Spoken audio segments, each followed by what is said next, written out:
The today's topic is about solar energy opportunities in Pakistan.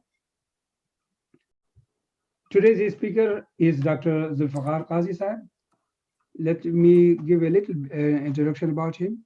He went to the best of the institutions, starting from Pitaro in Pakistan, then to Middle East Technical University, then to MIT, and then to McGill. And he excelled everywhere. And one of the most amazing thing about him is that he started alumni associations for all of these places. We are members of just one, and he's of four, and rather an active one, and rather he started it. The Petaro is very active, and Dr. Saib has excelled in everything, whatever he did. He's a very entrepreneurial person. And the latest thing he did was for Pakistan, that he installed the biggest power plant of the time, the Quaid-e-Azam Solar Park. So with that, let me invite Dr. Kazi Sahib, please come and give us your presentation.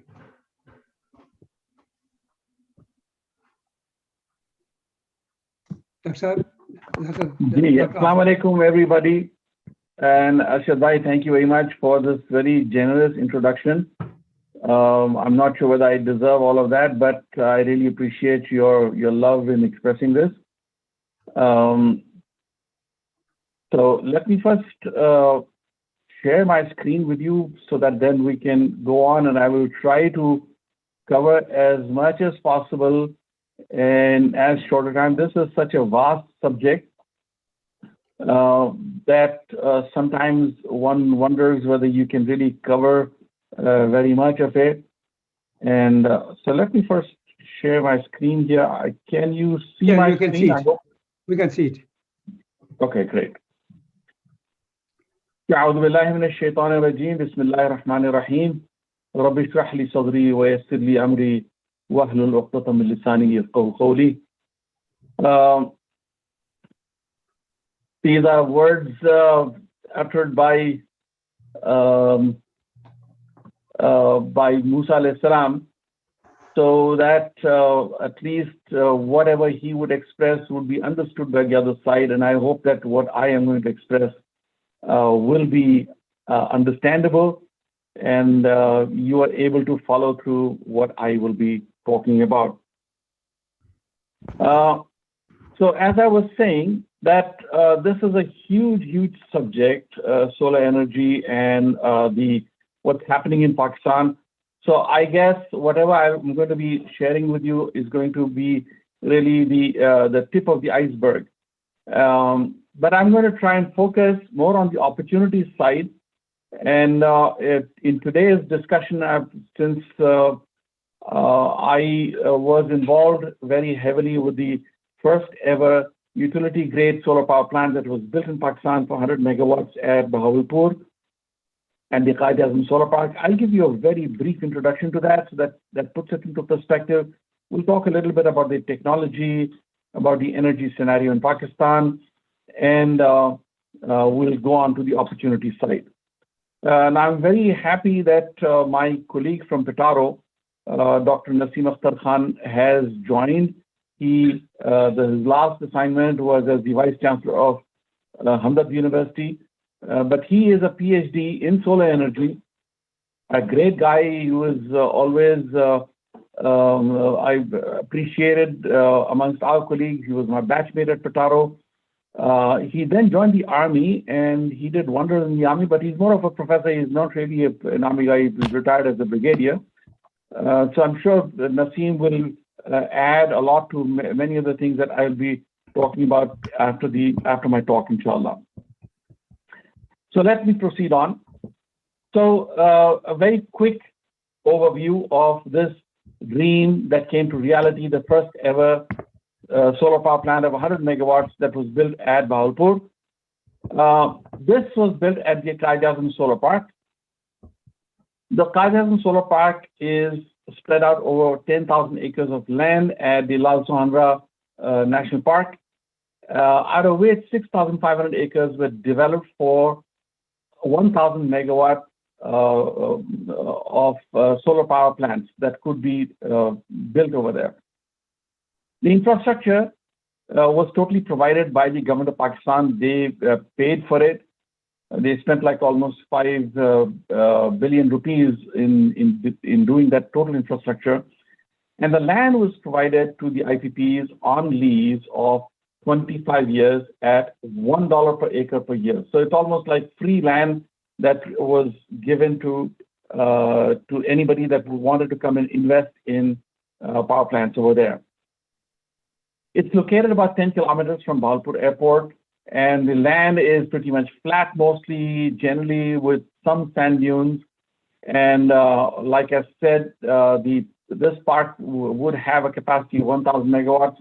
The government, this is the government of Punjab, not the federal government, in order to incentivize the first investors themselves to gain confidence of investors in the first 100 megawatt power plant, in which I was involved. That was built on 500 acres of land. The EPC was done by TBA of China, and the next 300 megawatts was invested in by a Chinese company called Zonergy. So there's a whole story behind that, but I'm not going to go into too many of the politics or the details. There still is another 600 megawatts that has not been installed. That was supposed to be done by Zonergy, but it got involved in our politics, in our legal wrangles, and all kinds of stuff. This park is connected to the grid, to the national grid, at 132 kilovolts. That's a view of the 100 megawatts, and you see the entrance to the Quaid-e-Azam Solar Park on your right, with lots of security. There were many threats that were given that people would come and bomb and destroy and stuff. So this park is very secure at the moment.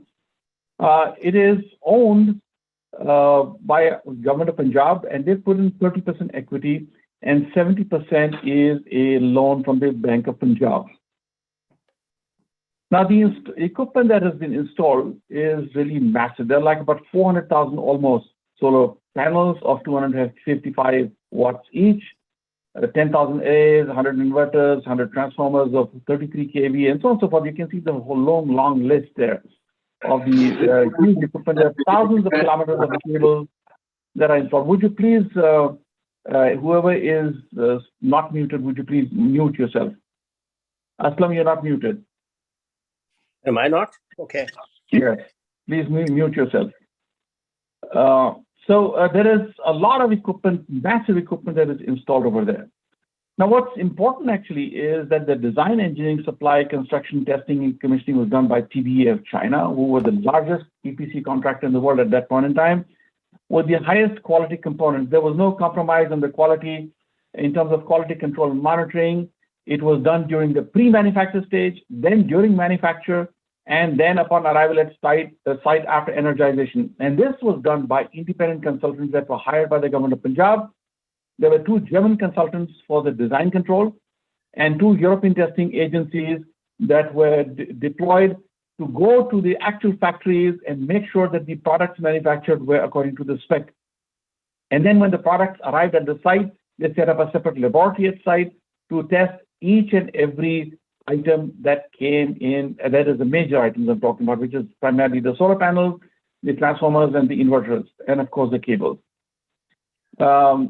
Now, all equipment meets and exceeds IEC and other international standards. And in addition, NTDC, who are the transmission company, they had their own standards which had to be complied with. And there were some very stringent standards, like, for example, although the plant is 100 megawatts, they insisted that you must put in 2 transformers of 100 megawatts each, so that there is 100% redundancy in case that one transformer fails, that it should move over to the entire load to the other transformer. So that plus many other such requirements that they had put in extra costs into it onto the contractor, though he was not reimbursed for it. There are performance guarantees for over 25 years. Normally, people give corporate guarantees, but the contract called for bank guarantees, 100% bank guarantees over 25 years. So the Chinese had to give these bank guarantees to ensure that the plan does perform. The interesting part is that the contract was signed in June of 2014, and the plant was commissioned in March of 2015, within 9 months. Qazi Sahib, Which was within 9 months, the project was completed at a cost of $131 million. This is the EPC was $131 million, but the total project, adding the consultant fees and other stuff, may have added another $10 million or so. The loan was 70%, and the project was completed with absolutely zero cost overruns. There was not a single penny that was paid to the contractor. This was kind of, I must say, fantastic in Pakistan's history, that completing a project within the time with no extra cost. Now, in terms of the equipment that is installed, I just wanted to share some interesting facets here. I don't know why these, do you see these arrows here in this line here, sir? I don't know where these came from. Okay, in any case.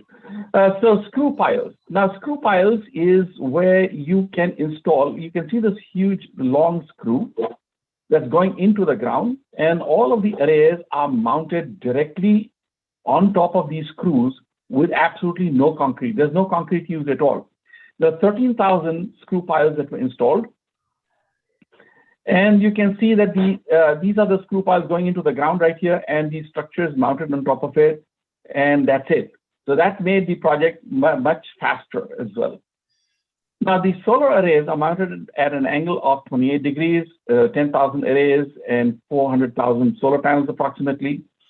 And you can see in this picture, our good friend Akhtar Ali, who at that point in time was a member Energy Ministry of Planning, who joined me too in 1972. He visited the site, and he's standing here right next to me. And you can see the solar panels still have dust. The project was not commissioned by that time yet. Okay, so by the way, can you all hear me? I'm not sure. Yes, we. Okay, all right, good. So now each block, the whole area is divided into 100 blocks, and each block is 1 megawatt. So in each block, there are 4,000 solar panels approximately, and it's got one inverter, 1 megawatt each, this inverter right here. And next to the inverter is the 33 kV step-up transformer, because you need to step up the voltage. The power generated is at 35 volt DC by the solar panels, which is inverted to 300 volt AC by the inverter.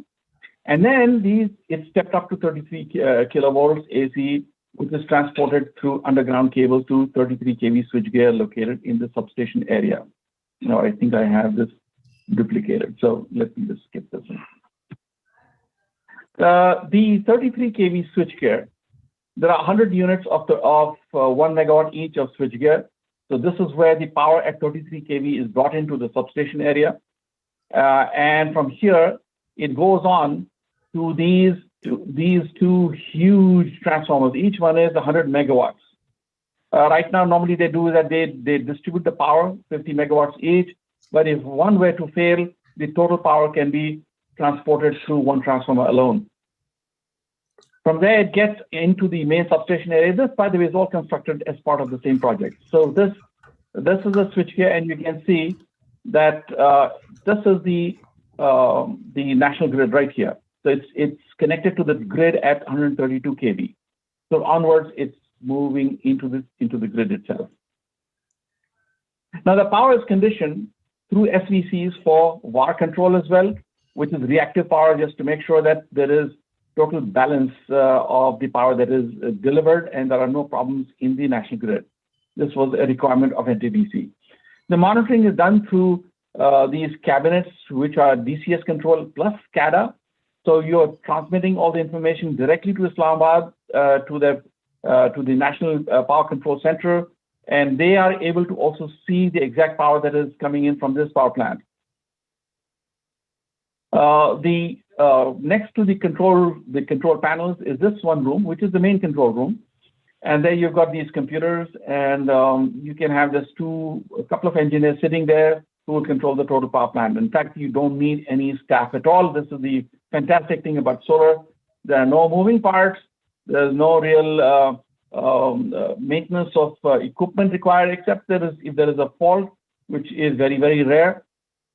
So just 2 or 3 people are all that is required, except for cleaning of the panels. So in terms of plant performance, this plant, okay, I don't know why I don't know if I can hide this one here. I'm not sure whether I can hide this.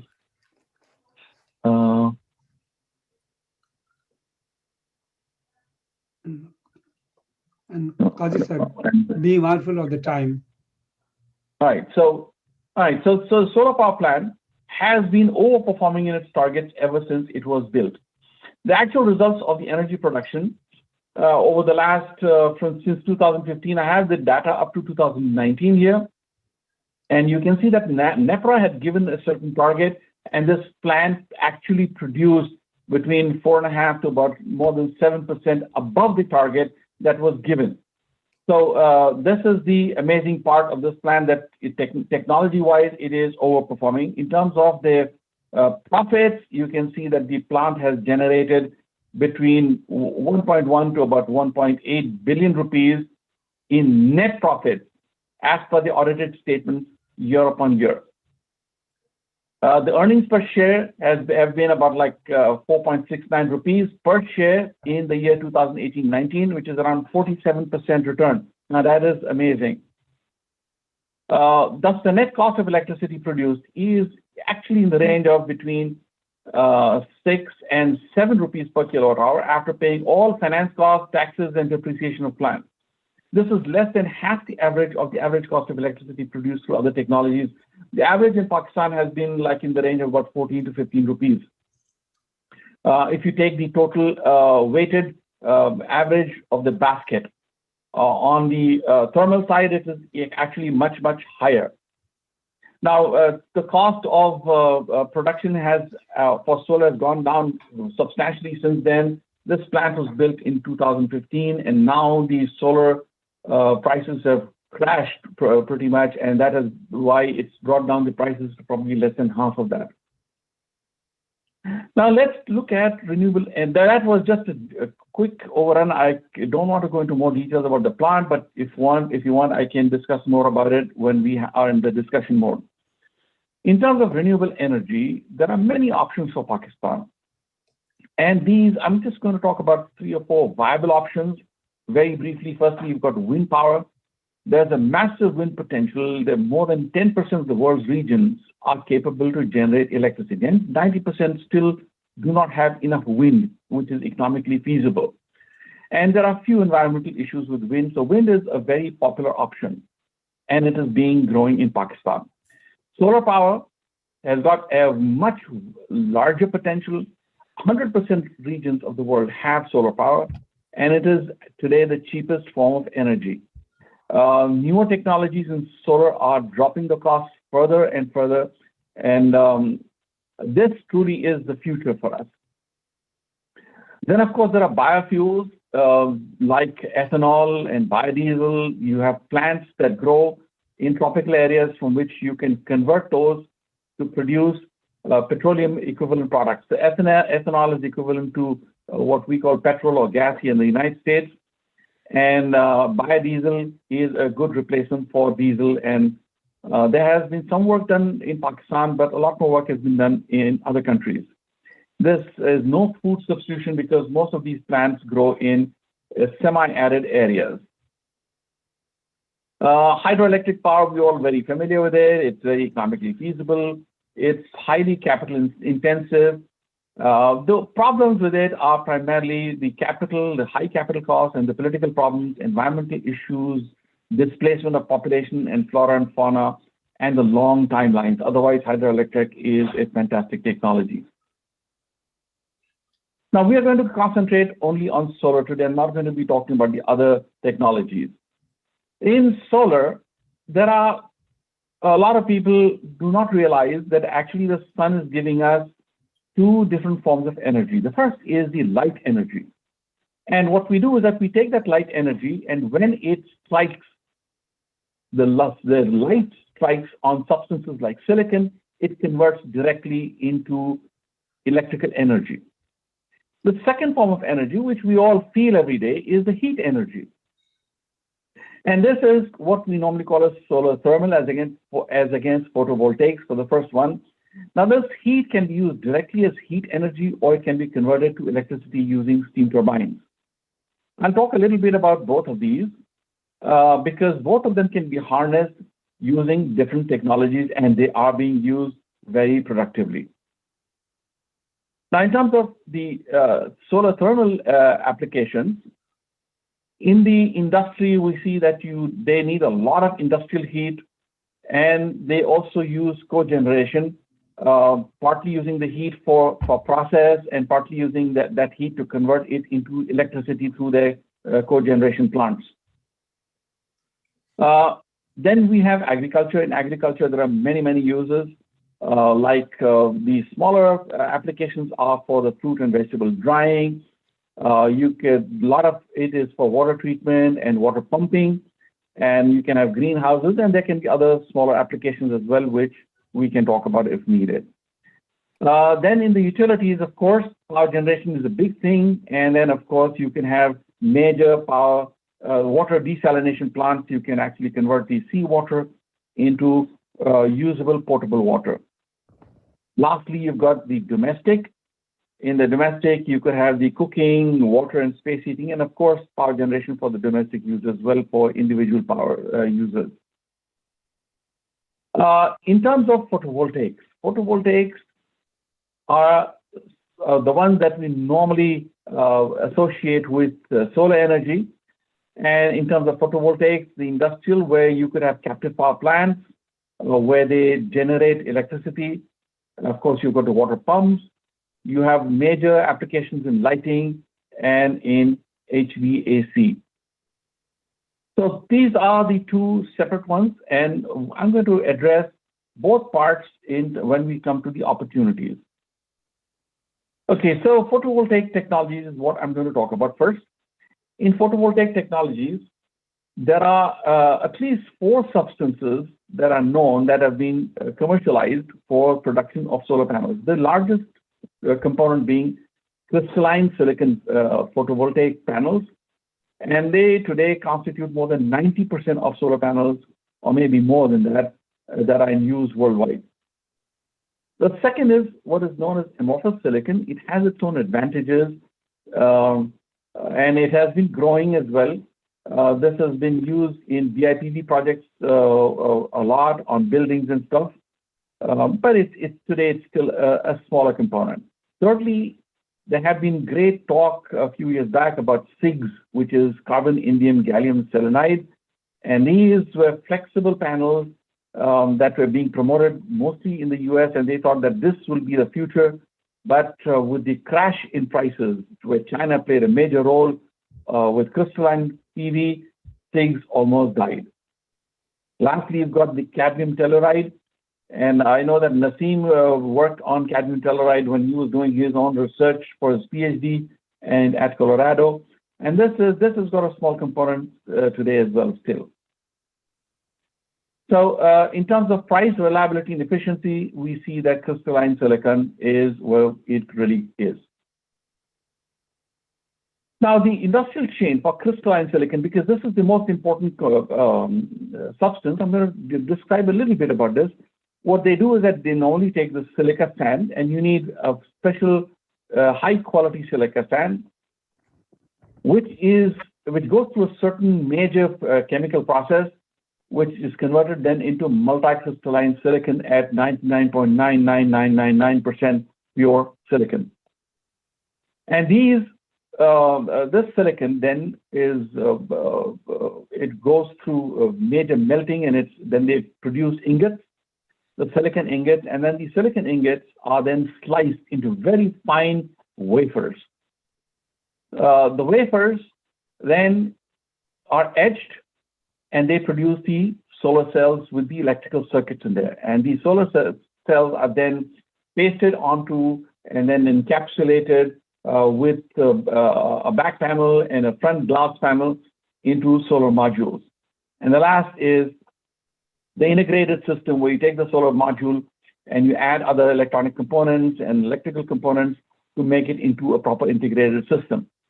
Now, out of these, the first the first three processes that you see at the top, actually, or maybe three or four, these require very large investments of hundreds of millions of dollars, and there are very few players in the world who actually are producing this stuff here at the top. But when it comes to the production of the solar cells and the solar module and, of course, the integrated system, these are relatively modest investment. And you have hundreds of players for this part here, and this is where we can talk about, at least for now, in Pakistan. Though we've got some excellent silica sand in Pakistan, but the investment, unfortunately, is very, very large. The energy scenario in Pakistan. Let me talk a little bit about this. Currently, the total energy, I'm not talking only solar, this is the total energy. Out of this, about 51% of the production is in the public sector and 49% is in the private sector. These are figures of 2020. There may be some changes to these figures. The total installed capacity, as according to the NEPRA State of Industry report, was 38,719 megawatts is the production capacity, installed capacity. And out of this, you can see that thermal constitutes almost 60% at 24,000, almost 25,000 megawatts of thermal, which is the most expensive form of production of electricity, followed by hydroelectric, which is about 10,000, and the rest of it is very, very small. And you can see that wind is at about 1,200, 1,250 megawatts, and solar is at about 530 megawatts. So these are all very, very small. Really, our main reliance is on thermal and hydroelectric even today. Now, the worldwide solar PV installed capacity is 760,000 megawatts. That's what was installed at the end of 2020. And out of that, Pakistan is only 530 megawatts. You can see that we are so small, not even 0.1% of the worldwide installed capacity of solar PV. In terms of the generation, by the way, you need to distinguish between the installed capacity and the power generated. Power is generated in terms of what we normally, the units are called kilowatt hours, or you can measure them in gigawatt hours. If you look at the Pakistani scenario, you will see that the thermal IPPs, this private sector, they are producing about 51% of the total electricity that is consumed in Pakistan. And the GENCOs, which are also thermal, is another 7%. They are owned by public sector, which used to be WABDA, now they're called GENCO. Nuclear is about 8%, wind is about 2%, solar is about 1%, and hydro is about 31%. So that's the mix that we have of the actual produced. The total produced was 134,746 gigawatts in 2019-20, according to the NEPRA State of Industry report.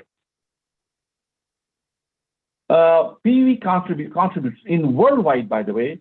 If you look at the worldwide numbers, PV contributes about 3%, roughly about 3% of worldwide demand of electricity, whereas in Pakistan, we are close to about 1%. So we are way behind the world averages. By the way, if you wanted to know, the biggest producers and installed capacity is China. That is then followed by the European Union, and the United States is behind them.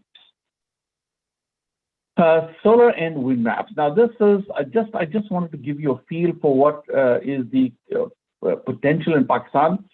In terms of wind power, you see that the areas where there is substantial wind, this is according to a USAID study that was conducted, sponsored by NREL and USAID through a private sector company as well, and Pakistani Alternate Energy Development Board and some of the agencies also assisted. But you can see most of the wind is near the coast of Karachi, and it goes all the way inland into southern Sindh. And then you've got some areas in Balochistan and in the mountainous areas in the north. Now, 9% of Pakistani land has wind potential according to this. And if you look at it, at that estimate that they had given at that point in time, though this doesn't have to be an exact number, was about 346,000 megawatts that could be produced through wind total if you had utilized all of these areas. Now, in terms of solar, you can see that every part of Pakistan has got solar energy potential. And the highest potential is, you can see, in Balochistan and Upper Sindh, where the production capacity possibly is an average of 6 to 6.5 kilowatt hours per square meter per day.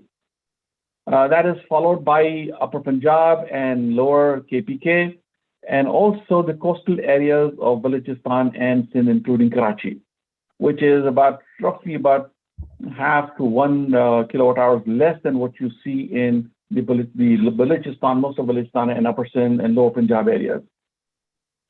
Bahawalpur, where we set up our plant, has a capacity of approximately about 6.12 kilowatt hours per kilowatt. By the way, 1 square meter is equivalent to 1 kilowatt of energy that the sun shines on at sea level.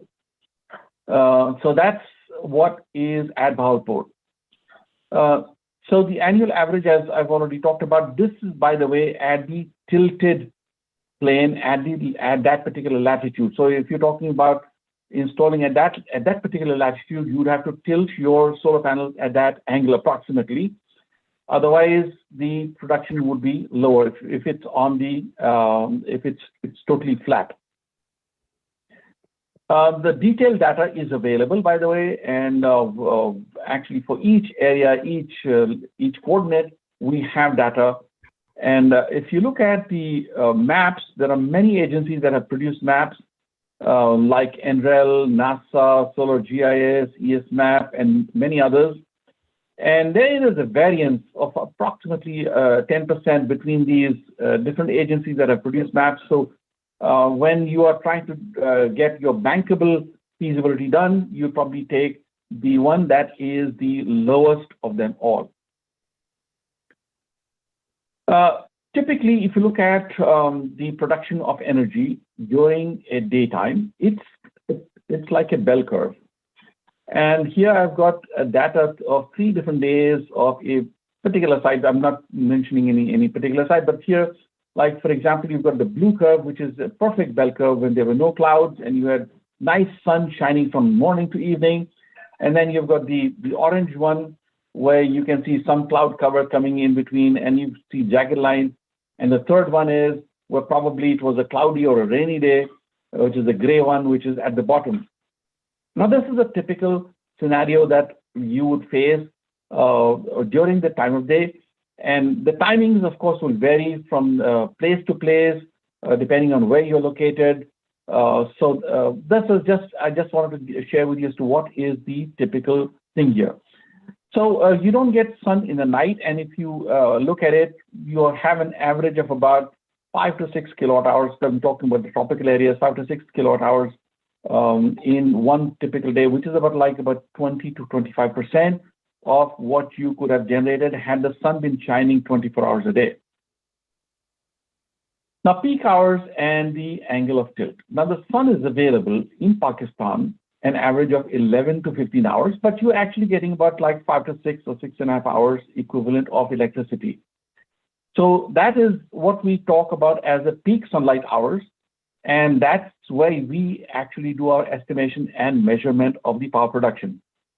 If seasonal average is critical for any particular place, then you will take the winter readings, which will be even lower.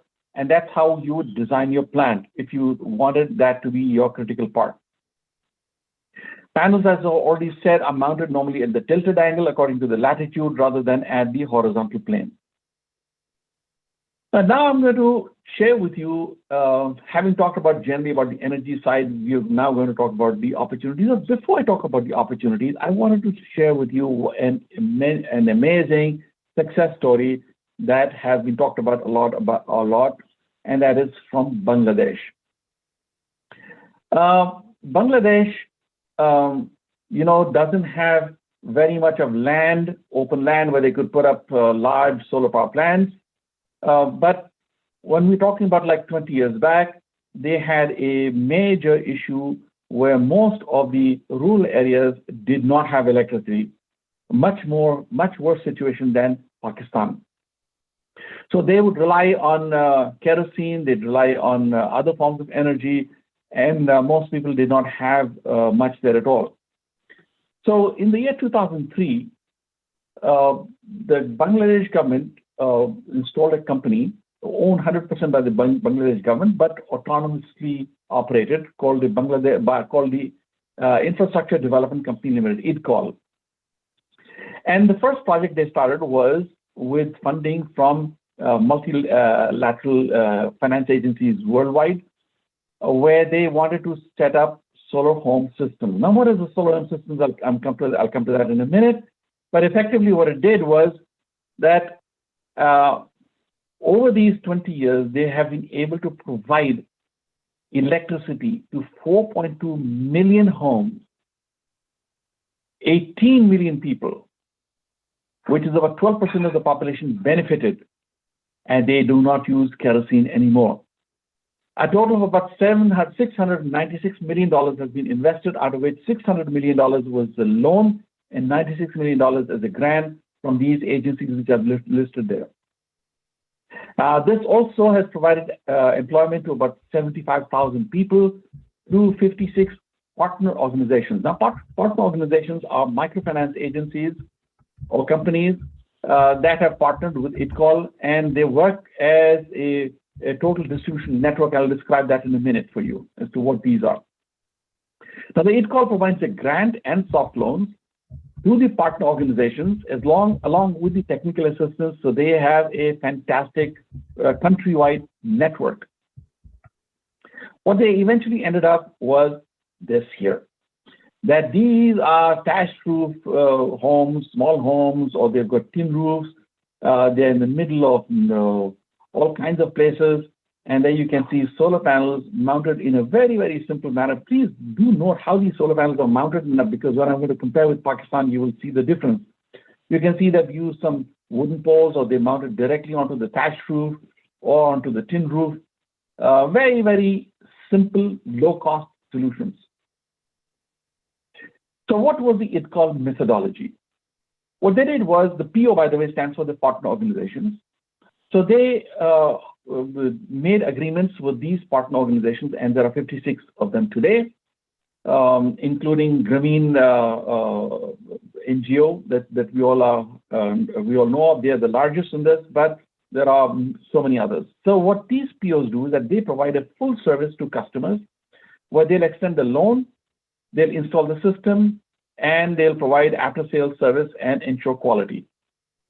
So it is their responsibility to do a totally thing. So they have this local sales service in each region where they have been allotted the license. And the cost of the finance is built into the installments, which is at approximately 6%. And what they do is that they will charge 80% of the cost of the system from the clients in installments. And they will take a 10% down payment, and 10% is a grant given by IDCOL, which is effectively the government of Bangladesh. Now, this was later on, when the program became so successful, this grant was eliminated by the government of Bangladesh. So there are 36 installments, and in 36 installments, the people pay it.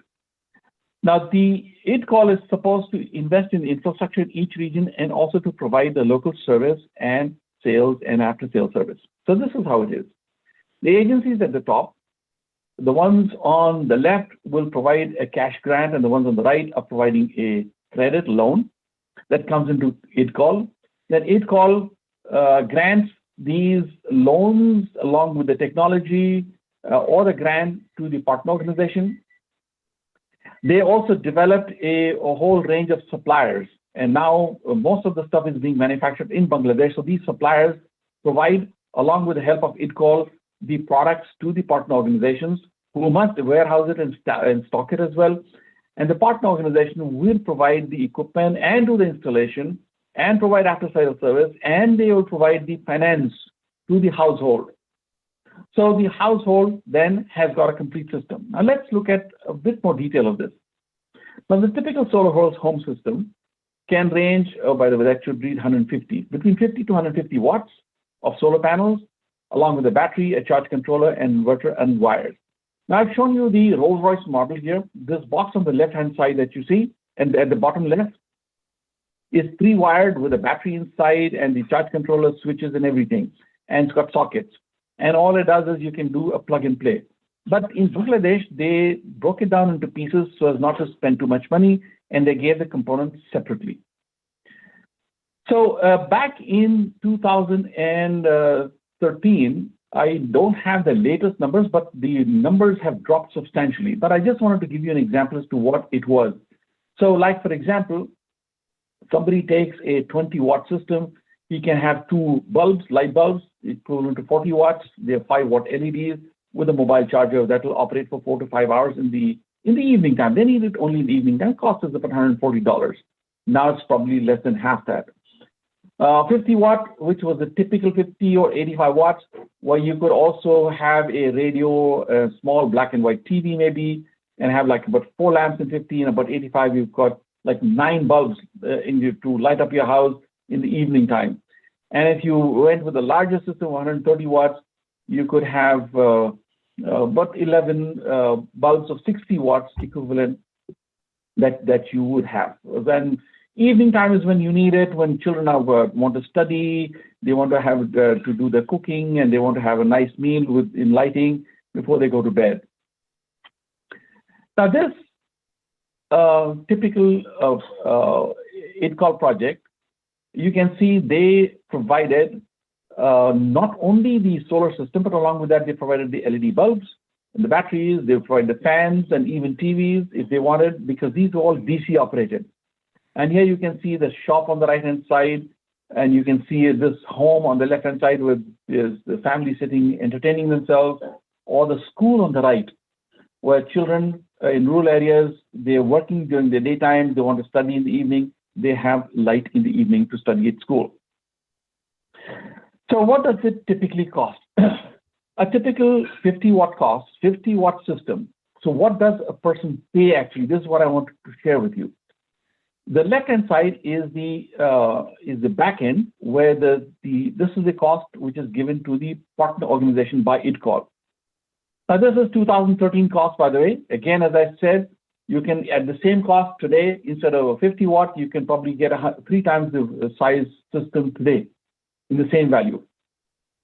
So if we take $384 as a system cost, the government grant was $38.4, net cost was $341, and the customer was supposed to pay initially a 15% down payment, which was about $51 roughly.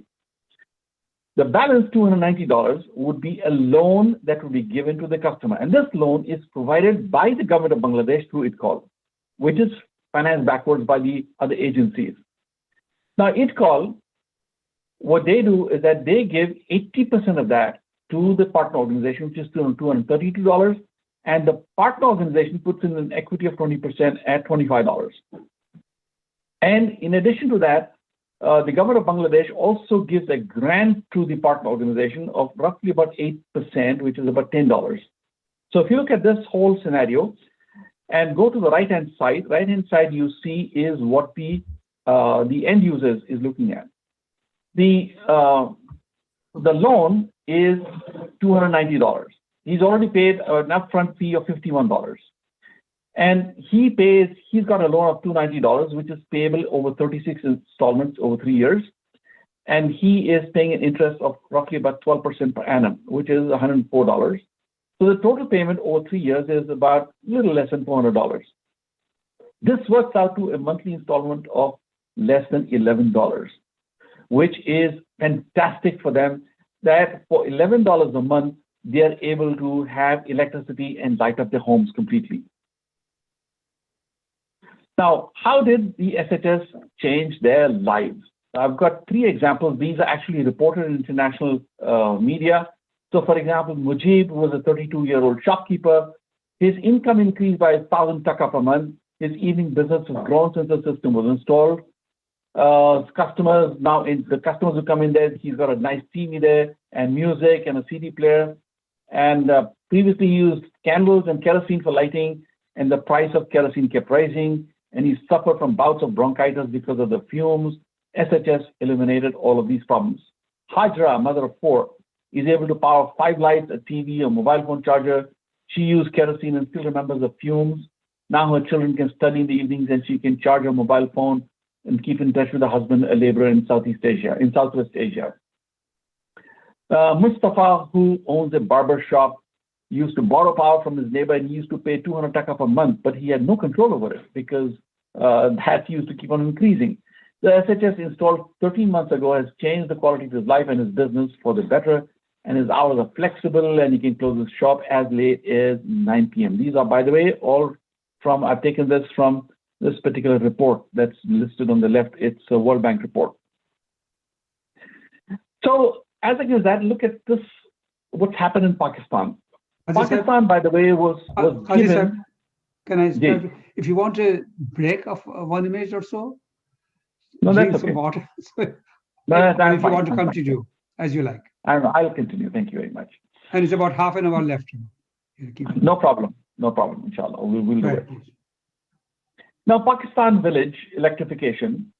Pakistan also got, like, when initially Bangladesh was given $100 million to start with in 2003, Pakistan was given $325 million by these same agencies.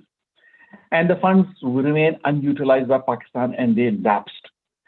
Pakistan used Rolls-Royce design. Look at the pole that they installed here. It's a steel pole, and they want the state-of-the-art stuff and fantastic boxes and everything. And Pakistan had a complicated bureaucracy, and ministers had interfering in the process. I remember that at one point in time, AEDB was trying to promote this, and he asked me, the chairman, AEDB, asked me to come and show one system. I went there, and this minister was there, and he said that, I've got this project where we're going to give you a tender for about 200 to 300 homes. I said, fantastic, would be more than happy to supply. He said, but the other side is that you will have to give me one free system of 2,000 kilowatts for my otak. I said, sir, I'm very sorry, I am not able to do this. And I just walked away from there. So you had these problems of corruption, lots of corruption, and few projects. And by and large, in all of these 20 years, Pakistan has not been able to install more than a few thousand systems, whereas Bangladesh installed more than 4 million systems. So this is where we've had a serious problem. It's a totally different model in Pakistan, and you saw the ITCOL model, how they developed it beautifully. So Pakistan, the scenario, there are a few agencies. Firstly, it's the Alternate Energy Development Board, which was established in 2003 by Musharraf. And the objective was to facilitate, promote, and encourage development of renewable energy in Pakistan. And the functions of AEDB were to grant licenses, which is the LOI and LOS, for renewable energy projects for private investors, evaluate feasibility reports, and facilitate in getting government land for such projects, facilitate in the tariff determination by which these projects could get money back, and also assisting with the signing of the PPA or the EPA. This is the power purchase agreements with CPPA, and the wheeling and the grid connection with the NTDC. So all of this was facilitated by AEDB. Also, they would help with the financial closure. And the last thing that they do is they would sign what was called an implementation agreement, which guarantees payment obligation of the public sector power purchaser for the power sales extending over the term of the EPA. So if you have a sign for 25 years, in case WAPDA were to default, then the President of Pakistan, on behalf of President of Pakistan, AEDB guarantees to make that payment to the investor. Unfortunately, every single government over the past almost 20 years has used AEDB as a political tool rather than trying to promote it in real terms. The bottom line achievements are meager. Of course, there are some achievements. There are few wind and solar projects that have been installed in the 18 years, and hundreds of millions of dollars set aside by DFIs were never used. A lot of money was wasted. I wanted to share one more organization which is called Council for Renewable Energy Technologies. This was established more than 30 years ago as NIST and PCAT, which was combined to make PICRET in 2001. This is under the Ministry of Science and Technology as against ADB, which is under the Ministry of Power. Now, their main purpose was to promote R&D and usage of alternate energy technologies in Pakistan. And they did develop prototypes of many products over the past 30 years. They've done some projects in rural areas of Pakistan, which they claim are valued at over ₹1 billion, though you don't see that, unfortunately. They have production facilities and testing facilities and lots of bureaucrats. That's the problem, is that there are more bureaucrats than anything else. These are some pictures on their website that you can see of all kinds of prototypes that they made, from solar lights to solar cookers and solar dryers and desalination plants and all kinds of stuff that they claim that they have produced, but you don't see very much of this in the market, unfortunately. I wanted to share one disaster of theirs. This was like about more than 10 years ago. I visited them, and they had been given a budget of like 40 billion rupees. Sure. Sorry, I'm hearing some background noise. So I'll give you the exact numbers. I think it's 41 million rupees, 41 crore rupees. To construct these buildings, there were 20 buildings, state-of-the-art buildings that they constructed, and another $40 million to buy state-of-the-art manufacturing equipment for solar panels. These buildings have been lying empty since the year 2008. As I said, $40 million worth of state-of-the-art solar manufacturing equipment, which is still lying in boxes. You can see these boxes here. And any equipment that was opened up was never commissioned, and the warranties expired. There are cobwebs all over the place. I have lots of photographs of this, and it really pained my heart to see how so much money was wasted and never utilized at PICRET. They have many issues. I'm going to skip through much of this here, that they are really way behind time. The investments that were made did not lead to any real R&D work that could be commercialized, and there was no real linkage with the industry, and they did not have any real strategy. So I'm just going to skip this slide here, where I could discuss this in more detail later on. In terms of issues for Pakistan, the biggest problem that we face is that we don't have any standards and no proper test laboratories except for PICRET, which you saw the state of affairs there. Systems design and engineering, we are way behind. We rely mostly on imported stuff and imported engineering. The development of companies in engineering, consulting, execution, O&M, and other services, we lag behind. We rely on others. R&D, of course, and manufacturing, mostly we are relying on cheap imports from China. You've got a few small manufacturing plants for solar panels, which don't even cover probably 3 or 4 or 5% of the total requirement of Pakistan. So unless you get proper production, and with proper tariff production, we are not going anywhere. Plus, I should have mentioned that we need incentives for these, incentives in terms of how the government is going to subsidize some of this stuff. Manpower training, capacity building is another issue that we have. Now, product quality assurance. This is a serious problem, I think, that we have. We are a very cost-conscious nation. Penny wise and pound foolish, I would say. That's what really describes it. We do not understand the meaning of quality, particularly in case of solar technologies. When you look at one solar panel and the second one, anybody looking at it cannot tell the difference that whether one is any good or the other one is bad. You cannot know it unless there is proper testing done and proper standards are monitored. Quality products that are entering the Pakistani market claim to have a 25-year life, but how do you ensure that? I give you an example. This was a very large Chinese manufacturer, won't name him. He's probably one of the largest.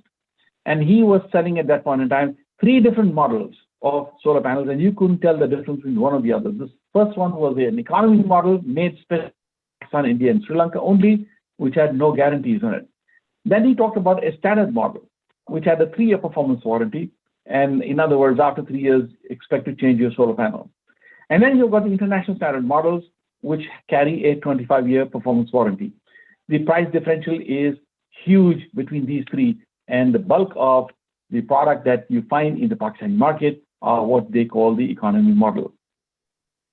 Now, the role of the government is absent in ensuring quality, unfortunately. They have got no real methodology by which they can ensure, like you have in other countries, where they ensure that the quality of products that are entering have to meet certain standards.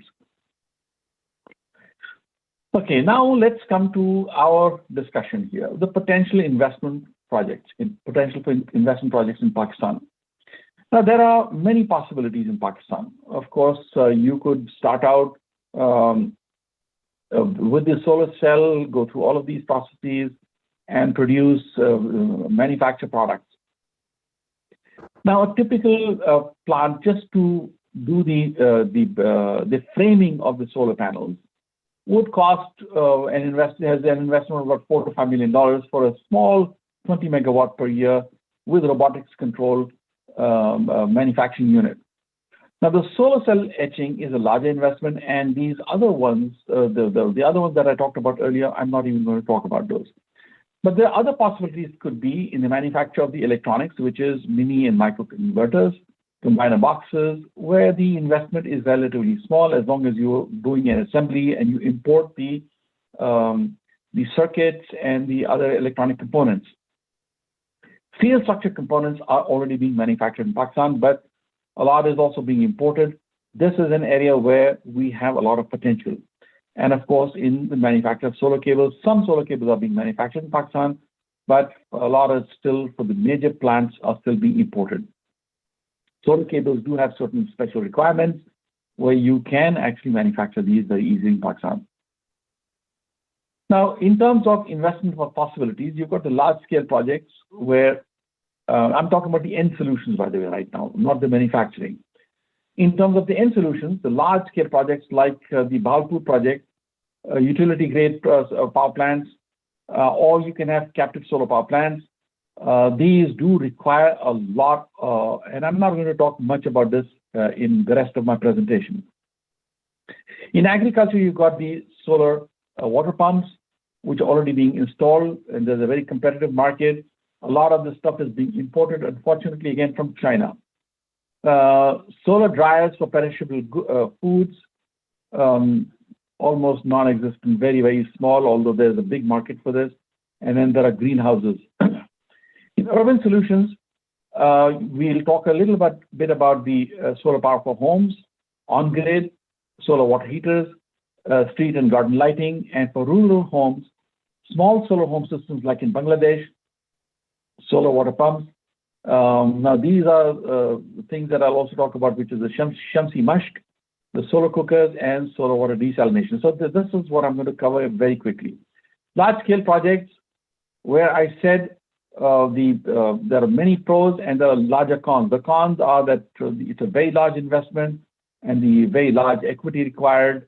The maintenance in terms of cleaning of solar panels, the land must be close to grid lines, government procedures are very lengthy and problematic, and arranging financing is not easy due to Pakistani risk factors. So this is an area, if somebody wants to, we can discuss, but I will skip over this. In terms of agriculture, perishable food, solar dryers. Now, these are photos I got from Arshad Bhai of some solar dryers that were developed at Multan. You can see that here these are chilies that are being dried, and the product that you have is not properly commercialized. Really, I mean, it's rather, in a way, needing a lot more development. Most of these solar dryers are in their nascent stages, and they're a very, very small quantity in use, and they're pretty crude prototypes mostly, and they require final testing, development, finishing, packaging, branding. In other words, total test marketing and commercialization is required. And the other problem is financing of mass-scale manufacturing, marketing, and distribution of products, and a complete supply chain, which is absent. Now, the products and prototypes are developed at the Agriculture University of Faisalabad, by PICRET, by EME College in Rawalpindi, and various others who have developed such products.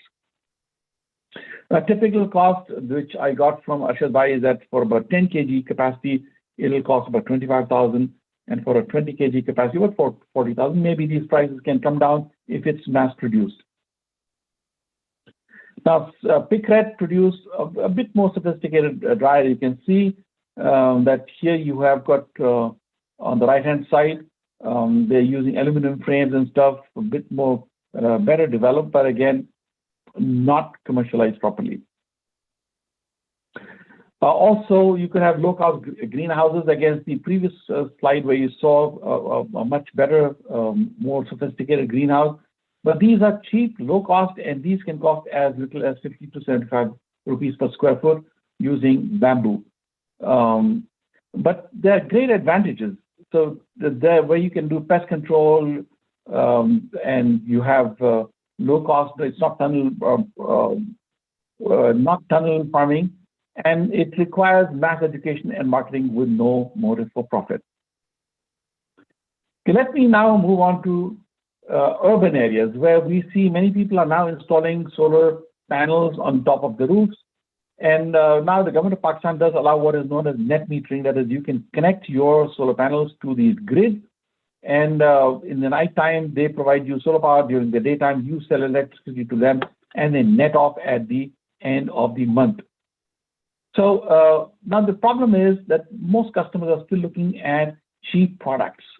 There's no concept of quality, warranties. They're not willing to pay for technical analysis or support. Now, to some extent, the DISCOs are now kind of regulating which products they may install, but I think we still have a long way to go in here. There are many vendors in all cities, and there are low-cost panels with little or no warranties, like I said. In my opinion, this is not something that if a new entrant wants to come in, it's not really worth investing in. So the government regulates import and quality and sets standards, and you cannot compete. Street lighting and garden lighting, main largest consumers would be government projects like street lights in major cities, public park lighting. But the problem is the purchasing malpractices when you work with government projects. There are private townships who are, many of them who are using solar street lights now. And that's one area that one can possibly look at. Individual homes for garden lights, it's an untapped market and requires good, beautiful designing and marketing, and that is non-existent in Pakistan. Most buyers do not understand lighting concepts. That's the other problem. It's not only about solar, but lighting itself is a science, and people do not understand how to have proper architectural lighting. And they would need to depend on local consultants, and who are in Pakistan, in my opinion, are not really that competent at the moment. Solar water heaters. This is another product. Now, these are what you call the vacuum tube type of solar water heaters. The problem in Pakistan is, at least in the urban areas I'm talking about, my own personal experience is that we have got some bad habits because of gas heating. The gas heaters that we have produce instantaneous hot water. The solar heating takes a little time. So solar does not heat up your water immediately. And as you keep consuming, it does not reheat very fast. It takes time to reheat. It can take up to 4 hours to get to a reasonable temperature. So this is one problem, unless you've got a very large insulated tank and where you're storing the water, which can then make it a lot more expensive. This can be a problem. So you may not have hot water at Fajr if you've had a shower in the evening. So that's the problem. Now, one option is that you can use this as a secondary heating element and combine it with gas heating to satisfy the Pakistanis because of our bad habits. Another option is like in many other countries where they simply ban gas heaters and force people to adjust their living habits to try to use solar heaters. I think personally that's the way that solar water heaters can probably succeed. At the moment, it is not a successful product in Pakistan. Now, this is a product which Naseem can probably talk a lot more about, which he worked on. This is what is called a Shamsi Mashq. For rural areas, you've got solar water heating, where you take, it's a water bag, effectively, a 1 square meter of surface area. It's made from carbonized rubber, similar to your rubber tube in your tire. And if there is a leak, It can be fixed at any bicycle puncture shop.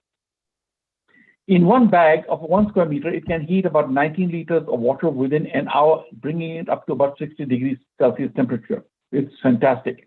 It can be used as a shower by hanging it from a tree or the ceiling. And there can be many uses of the hot water.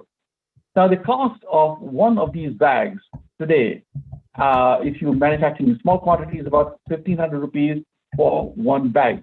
And if you do bulk manufacturing, the prices can drop substantially. And this is an ideal product for rural areas where somebody has a bag, they just put water in it, leave it out in the open. In an hour or so, they get hot water. They can use it for various purposes. It's an excellent product for our villages. In the cities, they probably won't use it. Now here, this is again from Naseem. This is up in Gilgit, where they use these musks. Under this, you can see this structure. They put the musks and they cascaded them, and there you get the water inlet coming in. You get hot water, and they have got public baths.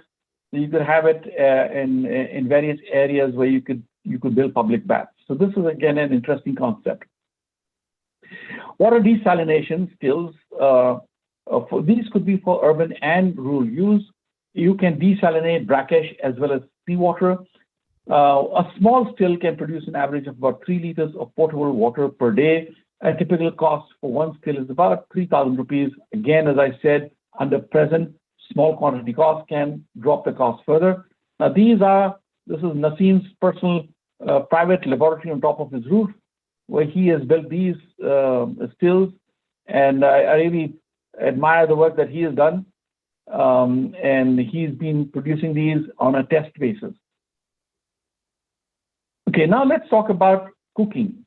Cooking, when you talk of cooking, effectively we're talking about 2 or 3 different types of products. Of course, the pros are that you save the environment and the forest. It's a one-time investment, no fuel cost, and it's a short payback period. The cons are that you have got to stand out in the sun to cook. So the lady of your home probably is not going to use a solar cooker because she cannot take the heat. The other problem is that when on cloudy or rainy days, you'd have no cooking, and it's not as versatile as the other cookers. Now, the cookers that we have got are like this parabolic one, which you see on the left top side, this one here. And then you've got the concentric type, where you've got 2 concentric mirrors that are focusing on one point, which is at the bottom. And the third one is the box type. I'll describe these to you very quickly. The concentric solar cooker, where you've got the cooking pot there, and the focus, the point of focus, that's the point of focus of these 2 mirrors. These are concave mirrors, and that can produce extremely high temperatures at the focus. In fact, if you have paper at that point, it'll catch fire immediately. It's fast cooking. You can do frying, boiling, sauteing. It cooks well even in snowbound and mountainous areas. And here you can see that Naseem standing here right there, up in Azad Kashmir. You can see that the place is snowbound, and they are cooking using this concentric solar cooker. The cost at present time, that is with small quantities, is about 15,000 rupees, and it could be less than half if we can mass produce it. Now, the conventional versus solar cooking, a very quick comparison here, you can see that the average cost per household, this was an actual sample that was done by Naseem here, that the cost is, in the summer, it's about, when you're using gas, kerosene, or wood, it's about 1,025 in summer and about 1,700 in the winter. In other words, if you were to use a solar concentric solar cooker, you spend 7,500 rupees, you can get your payback within 5 to 7 months, as against the cost of using wood, kerosene, or gas. Box solar cooker. This is another concept here, where this is kind of diffuse heat rays that you're using, where you've got one mirror that is diffusing the heat back into this box, which is, you can see that the food is placed under this lid, and the lid is of glass. You put all the ingredients in the pot and leave it out in the open. In about 2 to 4 hours, you get your cooked food. So like in the morning, the lady wants to go out into the field. She puts all the food in there, works in the field, comes back at noontime, she gets cooked food. And likewise, at noontime, she puts her food in there, comes back in the evening. after doing the whole day's work, she's got cooked food. So it can also be used as a food warmer and or for slow baking. So, but it's not very versatile. You cannot do frying. You cannot do a lot of other stuff that we typically want to do. You cannot make chapatis, but you can cook food. Like you can make dal and a few other things in there. Typical cost for a cheaper product, aluminum box, is about 2,500 rupees. And with an insulated box, the one you see on the right bottom here, that is for about 5,000 rupees. Again, cost can be brought down for bulk manufacturing. So potential opportunities, you can have large solar power plants, which I am not going to talk about.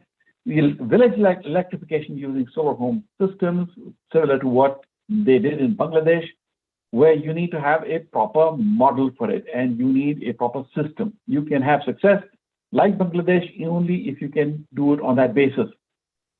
You can do manufacturing of various products, all kinds of products, starting from solar panels all the way down to the dryers here. The third is, which is a tall order, is a public-private partnership. A lot of the government agencies that are involved in this, if the government agrees to create a joint venture or joint partnership with a private sector agency, giving total management control to the private sector and investment being brought by the private sector, those unhealthy organizations can be made into healthy organizations. I tried it, unfortunately, with two of them, failed, including PICRED and TIP. Then, of course, you could establish both non-profit as well as for-profit. We can talk about this in the discussion about how we can do this. Now, in public sector projects, some ideas, you could build public baths with hot water, can be installed also in mosques, portable water taps using cascaded solar stills. You could make barbecues at public picnic areas, parks, etc. You could have concentric or box type of solar heaters, solar cookers. You could do solar street lighting in poorer localities and kachi abadis, or lighting in parks and recreation areas. There could be many more ideas. I just thought I would just give you this very quickly. Now, this is my last slide, by the way. In terms of strategies, the initial investment for R&D and to finish these products is required. Now, this is an investment that nobody is really trying to put in. We've got people like Naseem and certain others who are doing it privately, but they don't have the big money to be able to try and commercialize these products. These are very much required. Then you need a proper business plan. So unless you've got a proper marketing strategy and a proper feasibility that is done, you're not going to be able to bring in real investors. Then you need a distribution strategy. The problem is that, like in the Bangladesh model, they built a proper distribution network. Likewise, if you want to do, whether it's a solar cooker or a dryer or any product that you wanted to take out into the rural markets, you need to have a proper retail and distribution network, along with investment in terms of consignment stock. So because these small retailers are not going to invest in the money and buy your product and say, okay, I'll stock 10 of these. So initially, there will have to be consignment stock until the products get to be usable and acceptable by the market. Then, of course, you will see every retailer will want to buy and stock the product. Then you'll need investment in training, marketing of sales and marketing people, and training of distributors and retailers. And, of course, you need support to be able to have protection of tariffs for the local products. Otherwise, the Chinese will flood their products here. You need a regulation of standards to create a level playing field, and you need investment in educating the marketplace, the population, where direct marketing and media, a lot of money needs to be spent to be able to educate people and show them the benefits of these products and why they should switch to solar. Lastly, the academia and R&D, you need a proper linkage with the industry. Okay, my friends, that's all I have for you for today. And I tried to summarize that. I hope I did not go too much over time, Arshad Bhai. No, but, that's very good. That's very good. It was really exhaustive. Thank you all for listening. Okay, thank you very much. It is in time. We are in time. I would now like to request Dr. Abdul Hayy Ridwan, just a quick. Assalamu alaikum. Kazi, it was a wonderful presentation. I'm really impressed.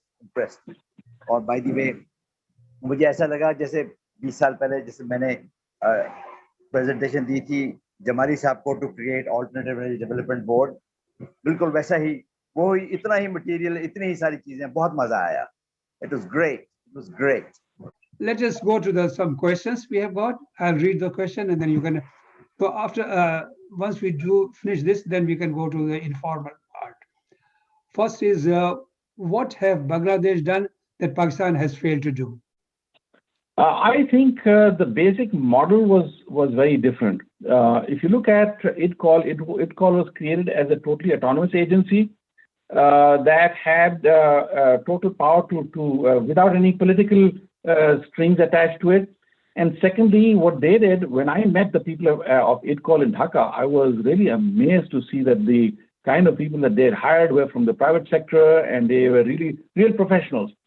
And they brought in people with proper marketing backgrounds, people who could develop a proper business model. You see, it's not only technology that counts. They were concentrated more on the business model, and they left the technology part to the private sector completely. As against that, in Pakistan, what they did was they thought that we should give everything for free. So if there was, and in Bangladesh said nothing is for free. Even the rural guy, he pays 80% of the cost still. 20% is financed kind of 15 to 20% by the government. 80% is there. We say that if everything is for free, then you don't care, and we waste that money. And so we borrowed lots of money, got grants or borrowed. We wanted to give up for free. So for every villager, they'd say that we'll give you a solar system for free and give you a Rolls Royce model. And then you had so much interference from the politicians, and you had no real control that AEDB could have independently, nor had real professional staff there. So this, I think, was a main difference between the two, where we failed. Their business model, I look at it as more as a business model as against a technological failure. It was not a technology. Technology is the same in both places. Okay, the next question is, you mentioned Pakistan complicated bureaucracy. What about your views on Bangladesh bureaucracy? You see, Bangladesh has its own share of corruption, no doubt about it. And I've seen that in person because I spent many years in Bangladesh. However, I think what they did right here was, like I said, they were able to create almost like what you would call a crown agency, where it's totally autonomous and independent. If you are able to do that, then you can have a certain level of success. But they have their problems, and I don't want to go into details of, otherwise it's going to be a very long discussion of comparison between our problems and their problems. Theirs is not a 100% perfect system. In fact, they have lots of problems. We have our problems. They have, I think, more of different kinds of issues. So I will not answer that in detail right now. Otherwise, we'll get away from the real subject of solar. So we'll skip that for maybe a later. What happens? Okay, the question is, what happens after 25 years land lease expires in case of your solar park? You see, in terms of the solar park, they will extend the lease depending on the operation of the plant itself. And what happens is that these solar panels degrade over 25 years down to maximum of degradation is about 20%. So the plant would still be capable of producing 80% capacity still. So you would need to look at the viability. Maybe at that point in time, you'd say that we've got better use of that land. We don't really want to continue. Effectively, the government can just ask them to dismantle the plant and take it away. So by that time, they would have recovered their money many times over. That is the investor. So it all depends. Right now, there is no clear answers to what they might do after 25 years, but they could extend it. There's a possibility. Okay, the next question is from Fazlullah Sahib. You said the Bhavatpur project had capacity of 100 megawatt, which you installed, and of course there was 300 more. How much is actually evacuated? Evacuated, huh? Actually, what happens is that in terms of the present environment over there, as per the performance guarantee that they have, there are certain losses. There are losses because of heat. There are losses because of the environment. There are losses in the system, in the cables. In fact, any power plant using any technology would have its own losses. In solar, in Pakistan, at that particular location, they had to guarantee that like out of the 100 megawatts,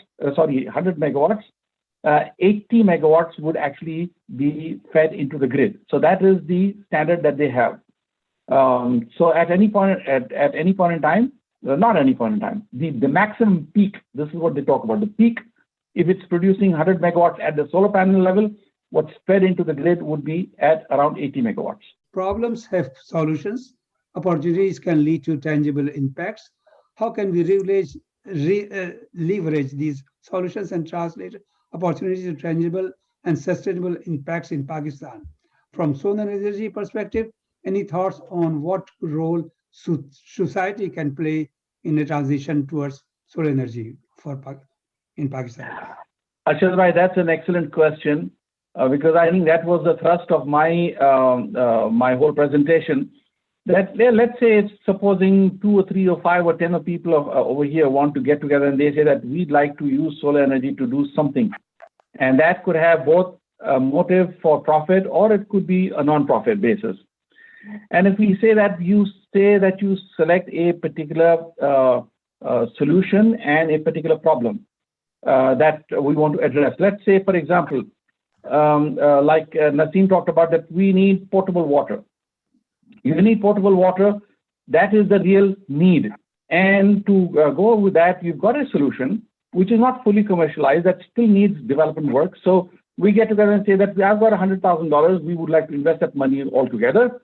And we develop a proper business plan. Because without a business plan, you will just be dumping money into the whole thing. So you must have a proper timeline, a plan, and you should be able to come up with that and say that, okay, this is how, let's say that in Orangi or in some of the township, we are going to be able to provide potable water. Now that water could be sold at a certain cost and you make a profit on it, or you say that we do it only as an NGO on a non-profit basis.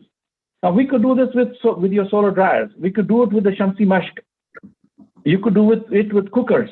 You could do it with anything else, even other pumping systems. So if you take any product and we say that we identify a particular market, a particular problem, and you say that we would like to develop it as a business. Profit, non-profit is separate. So I think that is really the way to go, and we can find the right people to be able to do this. There are people in Pakistan, people like Naseem, who would be more than happy to join hands in developing such a project. So I think our focus should be on that rather than looking at what is the cost of a solar panel or whatever. I think that those are not very relevant because the market is already there. There are vendors who are selling solar panels and other stuff.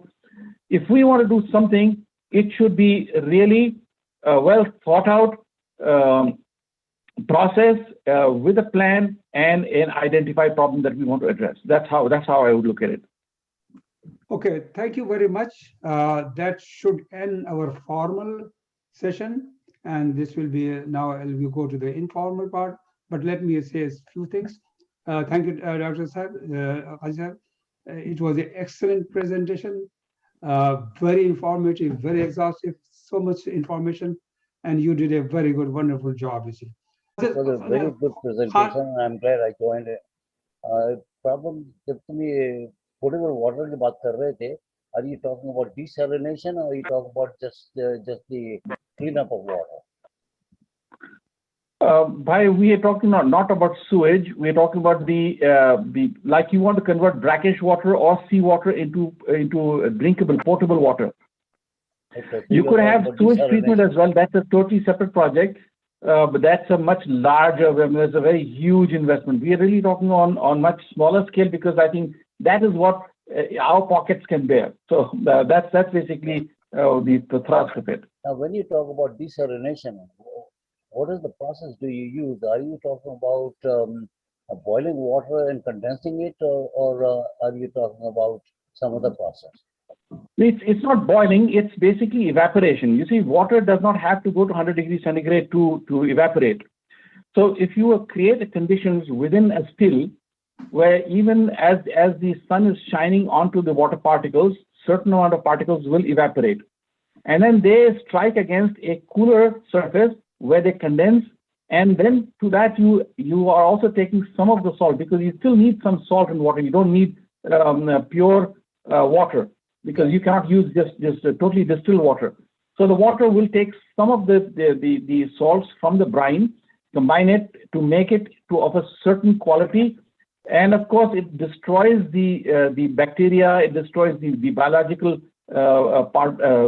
substances in the water to make it into acceptable water.